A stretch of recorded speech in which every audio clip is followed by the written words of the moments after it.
سؤال آخر يتعلق بملف شهداء الثورة وجرحاها. تعرف أنت الاحتفال أو إحياء ذكرى 14 جان بتخلوا يعني أخذ ورد. رئاسة الحكومة اختارت أنه تتعامل بطريقة مغايرة، أنه تم تسليم 6 من جرحى الثورة 4 مفاتيح سكن وزوز شهادات تمليك. في تقديرك كيفاش الملف هذا يمكن معالجته بشكل نهائي وانصاف الناس هذوما واعطائهم حقوقهم باش ما تقعدش معناها وكانه يعني جرح ينزف باستمرار؟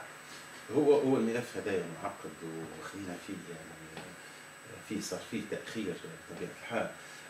اهم جانب انا لما تحاورت مع العائلات حتى اللي كنت حاضر زي كيف الواحد، اهم شيء اللي يحسوا به يقول لك بعد 4 سنوات احنا صار عندنا شهداء اولادنا مازلنا ما عرفناش الحقيقه. فاهم شيء قبل ما يحكيوا على التعويض المادي اللي هو زاد من واجبنا كون نوصلوا، لانه فيه تقدم.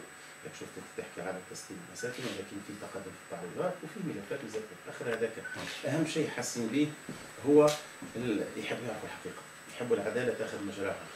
فبطبيعه الحال الامور معقده. السلطه التنفيذيه ما عندهاش السلطه يعني على القضاء، ولكن القضاء زاد كيف يعني انا حتى جاتني فرصه يعني عنها بصفه شخصيه باش والا حتى في لقاءات رسميه باش نداولوا هالموضوع. الملف معقد حتى في القضاء، الملف معقد من فتره التحقيق الى يومنا هذا، تراكم الملفات، تراكم الضغوط، هذا الكل جعل النسق بطيء. ولكن بطبيعه الحال عائله الشهداء انا نتصور شفت امهات واحد اللي فقد ولده ما تنجمش تفسر لي فما بطء او ما تنجمش تفهم لي فما بطء.